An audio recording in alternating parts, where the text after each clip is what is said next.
Welcome to the Tip Off Podcast. My name is Neil Fall, also known as Ming. Today we had the pleasure to have Past Day, my main man, international battle rapper, an actor, and also a loving father like mine, like me.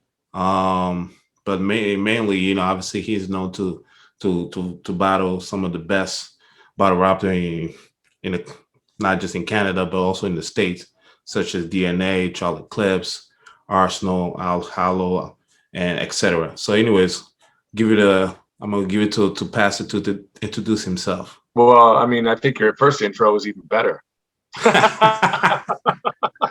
Well, keep it. Keep this.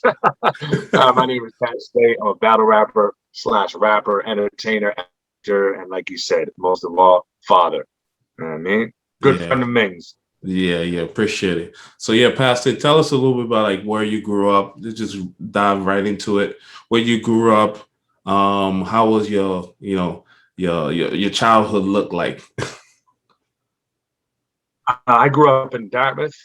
Um, my childhood was cool, man. I was, played a lot of basketball like you.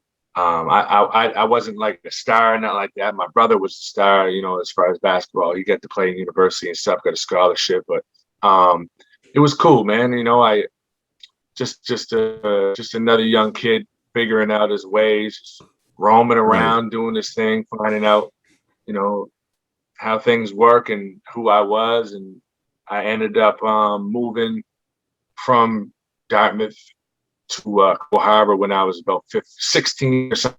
And I found a couple dudes that were rapping, and it was just so happened that I've been writing so much. And next thing you know, I'm in little studios holding little mics like this and rapping on these little mics. And I ended up with a rap career, and Wow. I never ever would have guessed. That's crazy. That's crazy. Now, when you say let's go back again when you were a little younger. So, how many sports do you play?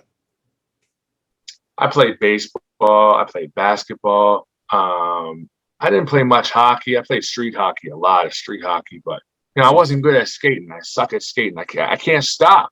I can't. It's hard to stop on skates. I would just run into the boards. You know what I mean? You know what I mean?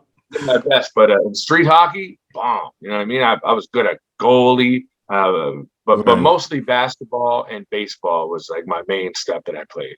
right. So, what grade did you stop playing basketball? I think grade 9. I stopped at grade 9. I remember I didn't make the team or grade 7 or something like that. I mean, I always played street ball still and whatever, but I didn't make the team. And I think at that time I was getting into things that were like distracting me from sports, like, Right. like just other recreational things that were, taking Oh, my distracting me. You know what I mean? yeah. Other stupid stuff that were distracting me, but was for some reason You don't have. fascinating to Hey, me at the listen. You time. don't. And You don't have to keep it PG-13 over here. You can say a little bit, whatever you feel like. yeah. No, I mean, I just dumb shit, just smoking and shit, smoking weed. And not that weed's bad; it's not weed bad. But when you're young, I really Right. don't suggest like I straight up don't. I don't suggest like grade 7s and 8s to start smoking weed because your brain's just not developed yet, and also like Right. especially in school because no one wants to. You don't. Most people like maybe as adults, but when you're young, you don't want to get real high and go to class. I mean, Right. sometimes for entertainment purposes, but basically, when you're smoking all day, every day when you're young, you don't go to school. You know what I Yeah. mean? Barely. Yeah. You're skipping just to get Yeah. high. And with that being said, like, so I'm missing practices. I'm like, my cardio is not as good. I'm Right. not focused. I'm going to these practices all smoked out. Right. Right. Just involved. I'm just involved in other shit to Right. that I wasn't focused on basketball, but Yeah. was what it was. It was what it was. I You ended know what? it, And you know what? That's an important topic. And kind of that's the whole point of this show. To kind of talk about like the the guys that they when they're young, they aspire to play ball, and obviously they're watching TV, they want to get a scholarship and all that things. And like we all know, not everybody gonna go to the next level. We get that, but for the young guys, like you say, who some of them may want to, again, the cool thing, right? The smoking and the hang out, the whole nine. And it's I think it's always good to have somebody who still successful to this day, because obviously you change your route, you change your life, but to know that you went through that, not thinking that, past there, the celebrity who's probably his life was perfect. I don't think everybody's life is perfect. We all went through some stuff. So like for them to know that, that's huge, I think. So can you tell us, can you tell me a little bit about like how and how did you, I guess, what made you, did you have somebody in your corner to kind of talk to you about? How was your family environment? Did you, because again, not everybody has a mom and dad around, or not everybody has a mentor to kind of lean on, or not everybody has a brother who kind of tell you, hey, stop, let's do this. Like, what was the My problem? my dad was around till I was like a young teenager, and then they split. So I didn't really have an. I mean, he worked a lot, so I didn't really like, I didn't. It wasn't always around, but not to put him down because he just, Right. working and stuff like that. So as a young person, I really didn't have much of an excuse. I had two brothers, and two sisters, some good people around me, but some people you're just mischievous, you know what I mean? And Mm-hmm. I was just attracted to negativity for a long time, and it was just it was it was like it was like a mystery to me Mm-hmm. it was, Most kid. to travel down that to travel down that road, like, oh, this is definitely the way I should go, but oh, that way looks fun, you know what I mean? And Mm-hmm. that's what I did, growing up. But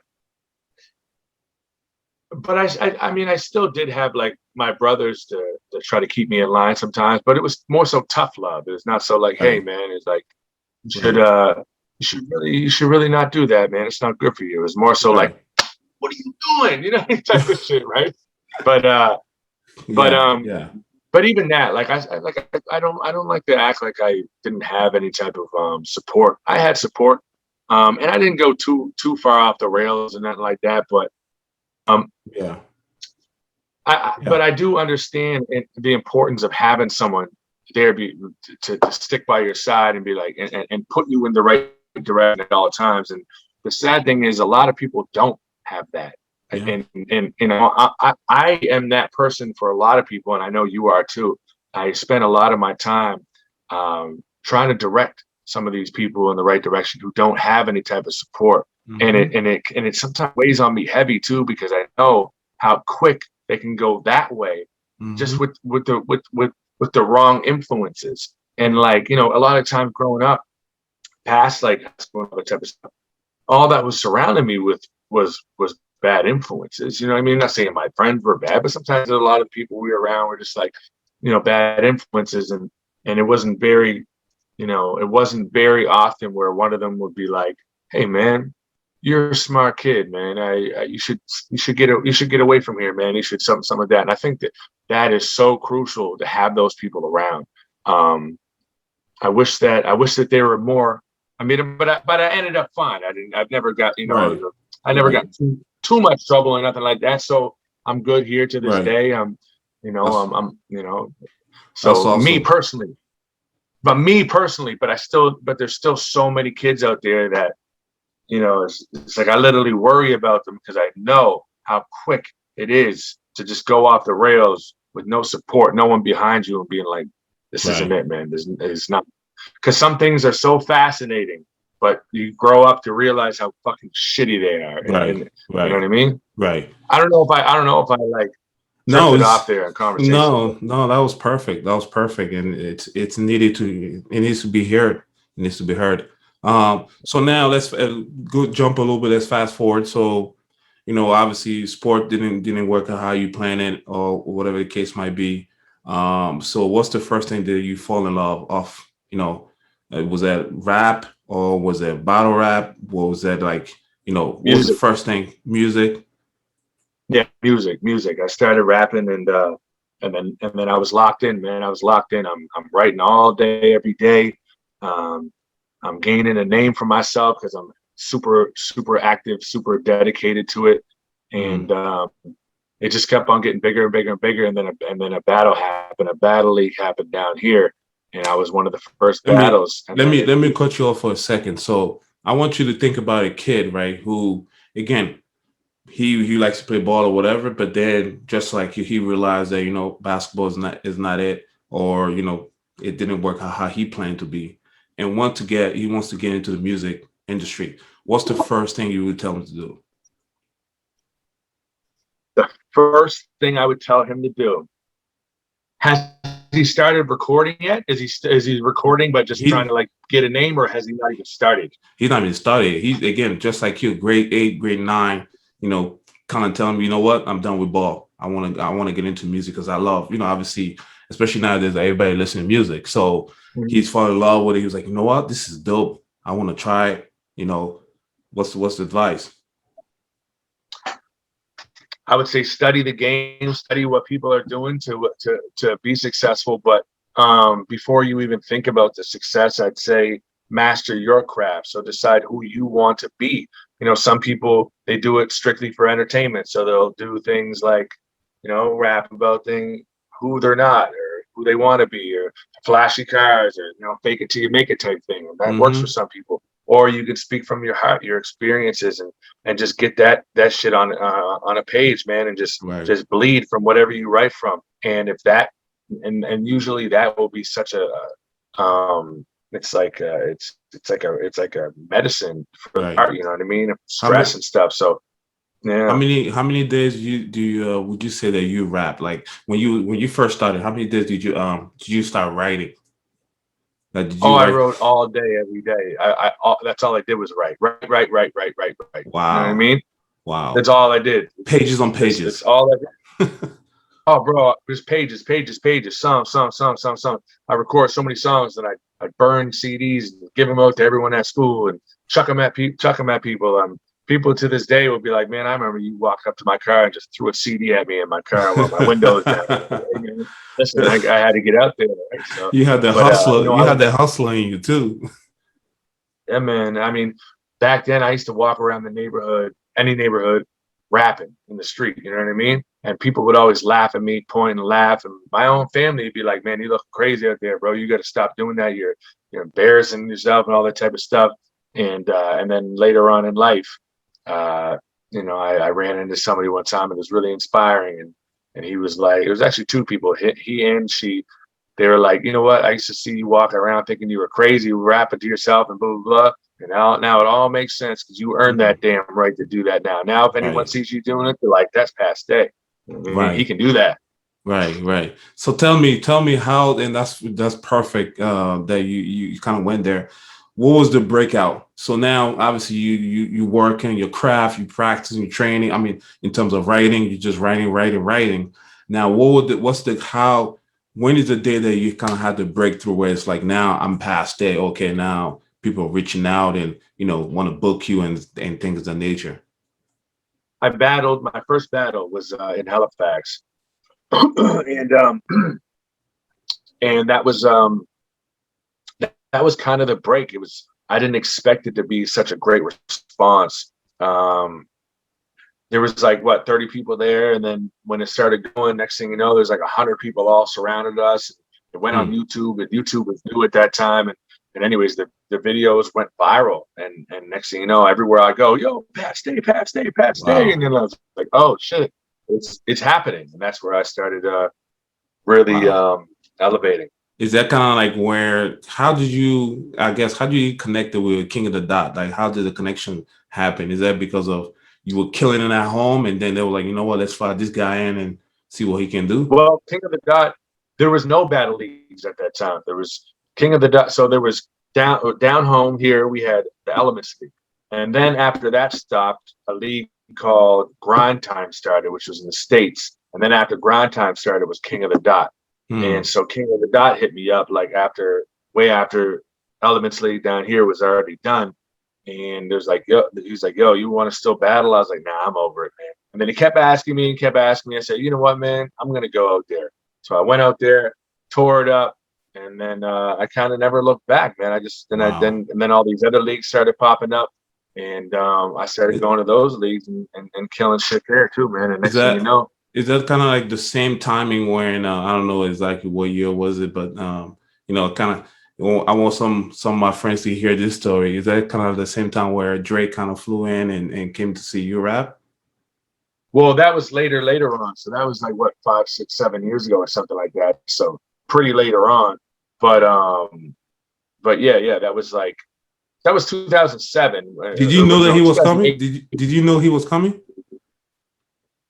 Yeah, we got a message. Somebody messaged me. They're like, "Yo, it was in the paper. Like Drake skipping the Grammys this year to go to King of the Dot battle and put on a Pat Stay title match and stuff like that." That was cool.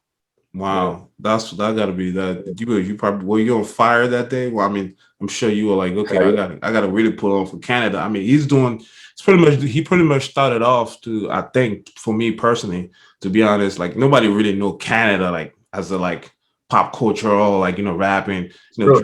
Drake really put it on, right? So, would you It's kind of true. felt the Yeah, it's same true. way? You felt the same way, like okay, I got to pull on for the country, Yep, absolutely, man. It's really important because people didn't respect Canadian battle rappers at all, let alone rappers. So right? it was it was around that time or a little bit earlier than that where people were like, "Oh shit, Canada has some good battle rappers." Right. For the longest time, the whole stigma was, yeah, Pat's good in Canada, but he'd never last over in the States. Then next thing you know, I go over there and I'm start wiping them out over there too. So Yeah. So let me ask you a question. That's a great question, actually. When you start going to the state and back and forth, what were kind of like the stigma and like what did you hear the most every time? Especially you from Dartmouth, Nova Scotia. I mean, Toronto probably gets a little slide or whatever, but I'm sure if they say where you from, you say Nova Scotia, they're like, huh? well, to be honest, they don't know. They don't really.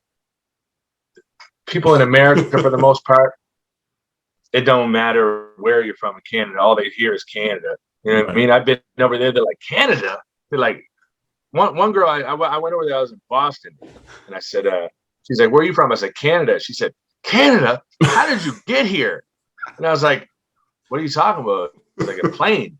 She said, she said to me, she goes, "Man," and she goes, she said, "Okay, these are exact words." She goes, "Canada, do you guys have like parties over there?" And I was like, "What do you mean?" She goes, "I don't know. I just picture like horses and buggies and lanterns." I was like, "Wow, man, wow." But like, nah, like anytime I go over to the States, I always get asked to like, people rap over there. I'm like, "You never Yeah. heard of Drake?" And they're like, "Oh yeah, Drake, yeah, Drake." And that's all they think. They're just like, "There's Yeah. Drake and then me." Yeah, yeah. You know what? I mean, I have like tons of friends in the state. Like, I mean, I was pretty much, I lived there for my whole childhood life, pretty much. Yeah, So when I first moved into the state, same thing. A kid from Africa and Canada is good, but think about me coming from Africa, and the first yeah, thing somebody asked me was like, "How did you get here? What do you take to come to the States? A plane? yeah, Like, what else am I supposed to take?" yeah. Like there's planes everywhere. Yo, the And most common question I get, the most common, and I get this literally every single time, everywhere I go in the States. Somebody like, "Where are you from?" I'll be like, "Canada." They're like, "Canada? And you rap?" I'm like, "Yeah." And they're like, "There's black people over there?" And I'm like, "You really think there's just none, right?" I'm like, "Yeah, of course there are."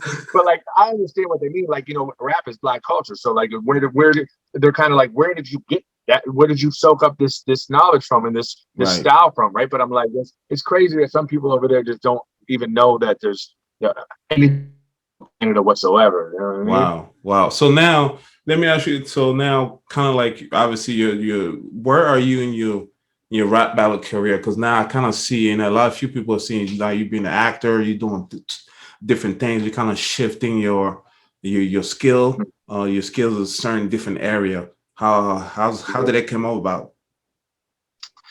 Man, I mean, I still love battle rap. I'm still gonna battle and stuff like that. It'll always be there. But like, Right. I just like to branch out, man. I really like to challenge my own creativity. So whether I'm Mm. doing comedy skits or little commercials or songs or poetry or acting or anything, just any type of things outside the box, I'm always going to try as well, because you can't battle rap forever. I'm not going to be 45 still battle rapping. I'm already so nice of a guy that it's hard to come up with insults for people now. I'm such a dad now. It's Right. like I used to just be able to be like, and now I'm just like literally like the nicest guy. It's like, man, how do I insult this guy? I love everyone. Well, you can kind of be like Shaq. You know, Shaq is still gonna come at you with some bars, but Right. you know, he's still a dad and be cool. But actually, let's talk about that. How did the meeting with Shaq happen? Man, like so my battle against Shotgun Suge happened because of him. He tweeted, excuse my language, he tweeted one time and said, Pat Stay don't want no smoke with my cousin Shotgun Suge. And next thing you know, I'm like, all right, cool, let's do it. You know what I mean? Signed the contract. And then we went to Houston and I smoked him. You know what I mean? And then Shaq seen it. And then he was sending me videos of him and his son watching it and, critiquing it. And he was having fun. And then I hit him up and he said, let's go live. And I went on my live on this. And he started rapping at me and battling me. And then we just had a great conversation. And honestly, one of the best times of my life, man. Wow, dude, I must say you should have smoked Shaq at that time. You know what? I had too much respect for him. I was like, you know what? I could rebuttal right now just for fun, but I was like, I don't even want to say anything at all. Right. Not like I was going to say rude, but I was like, I was just so blown away, so starstruck, and so honored that I couldn't even think of anything. I was just like, man, I got Shaquille O'Neal on here. He just told me he's a big fan of mine. I was just like, it was so crazy, man. Like, it was Yeah. unreal. Even to this day, when I watch it back, it's just like, man, it makes me feel like, man, I really did something. Just the fact that You he did. knows who I am. And a lot of people don't think like that, especially a lot of battle rappers. They're like, yeah, they better know who I am. Whereas me, I'm like, man, I'm just some little dude from Dartmouth, man. And so, like, it's really crazy that these people even know who I am. You know what I mean? Yeah, yeah. No, listen, I gotta give you props, man. I think you done something that is very special and not a lot of people, done it. It's kind of like the same way where I open up academy where I'm the only one with a Halifax prep program here in Nova Scotia. And a lot of people trying to do it, but it took so much work and got to be on the kid every day. You got to be like a father. I have, I always say this, I have two of my own kids, but really I have like 15 guys of my kids. I always like check on them, text Right. them.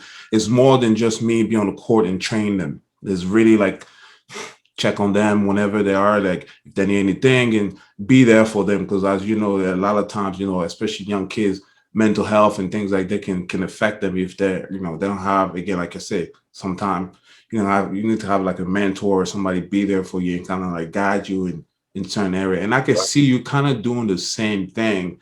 I watch a lot of, like, I'm a big fan. I watch your Instagram like crazy too. Every time you post something, I'm always like looking at it.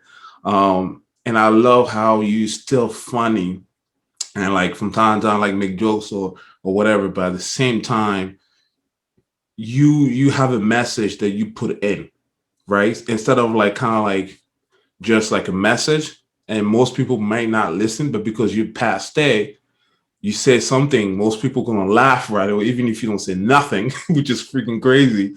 But with that, you have a message in it that you kind of like, because every time you come up with something, even the skit, like I'm listening, like the comedy, but there's always a message there most of the time. Even when you go live and like you have those little like kind of quick talk. Am I wrong or am I right? You're right, man. You're definitely right, man. Some people don't like that side of me. Some people, it's back and forth. I've had people even in high positions be like, Pat, you need to stay in one lane. You got to either be crazy, raw, hilarious Pat, or deep Pat, where you talk serious, because you're messing with your brand. And I've always just said, nah, man. Like, there's numerous sides to me. It doesn't mean I'm trying to be someone I'm not, but it's really important for me to get certain messages out sometimes, man, because like, I really care about people, man. I really, really care about people. Like I care about people's well-being. I care about which path they go on. Like, you know what I mean? And sometimes I feel like if I'm in a figure an authority figure that they can look up, that they'll listen to, maybe even perhaps more than their fathers sometimes, or their Right. or their brothers or something. I'm responsible for them in a way. Yeah. So like I think it's important for me to spread some knowledge sometime. Be like, yo, fucking listen to me, man. Right. Trust me, Right. man. Right. Being Right. 35, you know, I've been here for a minute, been around, and Right. and here's the truth. Yeah. And Yeah. a lot of people aren't telling the truth, and they're just glorifying city stuff. And I think it's really important sometimes to be honest and let people know what's Right. cool and, you know, and what's not cool. Not that Right. I'm the Right. measurement of what's cool, but you know what I mean? Like things Yeah. that aren't No. cool, like bad Yeah. stuff. And this negative stuff that's so I'm a battle rapper, right? So I'm known as like an aggressive, whatever type person. But I Right. also Right. open Right. the doors for young people that watch me to be like, oh, Pat's also like very openly like a loving dude and very open with his emotions and not scared to be vulnerable and be, you know, stuff like that. So it allows them to open up a little bit too, because they're like, well, he's like a big tough guy side, but also that person too. So it allows them to be open as well. You know what I mean? Yeah. And listen. No, that's important. And I think I don't know if maybe we probably just touch on it, but I was gonna say, what's the next thing for Past Day? Like right now, what's the next thing? You know, I wish I knew, man. I know that's a weird answer, but for me, I never know what's next, man. I really never know, and it's always been like that my whole life. I'm kind of like a scattered dude. Like I'm always working, doing stuff, but I really don't have a set structure, and I never really did. Like, I'm going to be doing a big podcast soon here. I'm flying to Miami, and I'm going to be on. I'm going to Andrew Schultz podcast. Oh, He's a wow. comedian. But who knows what's going to happen after that, right? He's a really big comedian. I'm going to go roast those guys and stuff like that, I guess. And then from there, I'll come back home and just continue what I'm doing, creating and just being just being an artist in general, man. And if it works, awesome. If it doesn't, I'm happy and I live the great. I mean, I'm talking as if I'm gonna die, but that's not what I mean. But like, no, I live by the day and just see what happens, man. And I know nothing's promised, right? So yeah, just enjoying life. You're just enjoying life. That's what you're doing. That's what you're doing. Yeah. This is awesome. This is awesome. This is a great insight. To kind of have that from you. I really appreciate it. I really appreciate you coming in on the pod today. Can't wait to see what you're gonna do next. As you may not know it yet, but I'm sure it's gonna come out. But you know, well, hopefully next me and you can play ball again, man. Me and you were playing ball every Friday. Listen, I gotta tell everybody this guy was actually getting bucket. Not on me, but he was scoring. Yeah, me and Ming play ball on Fridays. We get new groups together, and it was a good time. And I miss it. And hopefully, when this COVID slows down, we can group back up, man. It was Absolutely. Great. Remember when I dunked on you? Okay, this podcast is over.